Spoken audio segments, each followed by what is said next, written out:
Hello everyone, ನಮಸ್ಕಾರ Karnataka. So ರೀಸೆಂಟಾಗಿ ನಾವು ಧರ್ಮಸ್ಥಳ ಹೋಗಿದ್ವಿ. ಸೊ ನಾವು ಹೋಗೋ ರೂಟ್ ಬಂದು ದಾವಣಗೆರೆಯಿಂದ ಚಾರ್ಮುಡಿ ಘಾಟ್ ಆ್ಯಂಡ್ ಧರ್ಮಸ್ಥಳ ಈ ರೂಟಲ್ಲಿ ಹೋಗಿದ್ವಿ. ಬರಬೇಕಾದ್ರೆ ಸೊ ಕುಕ್ಕೆಗೆ ಹೋಗಿ ಸೌತಡ್ಕ ಕುಕ್ಕೆ ಹೋಗಿ ಅಲ್ಲಿಂದ ನೆಕ್ಸ್ಟು ಬರಬೇಕಾದ್ರೆ ರಿಟರ್ನ್ ಬೇಲೂರು, ಹಳೆಬೀಡು ಪುಣ್ಯಕ್ಷೇತ್ರಗಳು ಮತ್ತು ಪುರಾತನ ದೇವಸ್ಥಾನಗಳ ಕಲಾ ಸೌಂದರ್ಯವನ್ನು ನೋಡ್ಕೊಂಡು ಬರೋಣ ಅಂತ ಹೋಗಿದ್ವಿ. ಸೊ ಅತ್ಯದ್ಭುತವಾದ ದೇವಸ್ಥಾನಗಳು, ನೋಡೋಕ್ಕೆ ಎರಡು ಕಣ್ಣು ಸಾಲದು ಅಷ್ಟು ಚೆಂದ ಇದ್ದಾವೆ ದೇವಸ್ಥಾನ.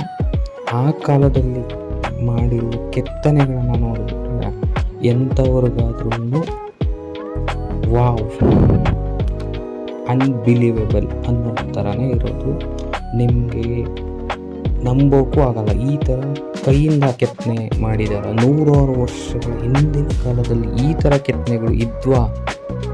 ಸತ್ಯವಾಗ್ಲೂ ಇದನ್ನು ಮನುಷ್ಯರೇ ಮಾಡಿದಾರ ಅಂತ ನಂಬೋಕ್ಕೂ ಆಗೋದಿಲ್ಲ. ಅಷ್ಟು ಚಂದವಾದ ಕೆತ್ತನೆಗಳು, ಅಷ್ಟು ಚಂದವಾದ ದೇವಸ್ಥಾನಗಳು, ಅಷ್ಟು ಚಂದವಾದ ಫಿನಿಶಿಂಗ್, ನೋಡೋಕ್ಕೆ ಎರಡು ಕಣ್ಣು ಸಾಲು. ದಯವಿಟ್ಟು ಮಿಸ್ ಮಾಡ್ಕೋಬೇಕಿಡಿ.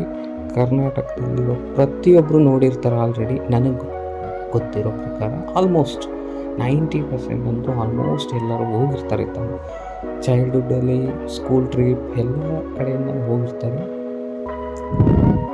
ನೋಡದೇ ಇರೋರು ಹೋಗಿ ಮಿಸ್ ಮಾಡ್ಕೋಬೇಡಿ. ಮತ್ತೆ ಹೋಗಿ ನೋಡಲೇಬೇಕಾದಂಥ ಪ್ಲೇಸಸ್ ಅದು. Don't miss.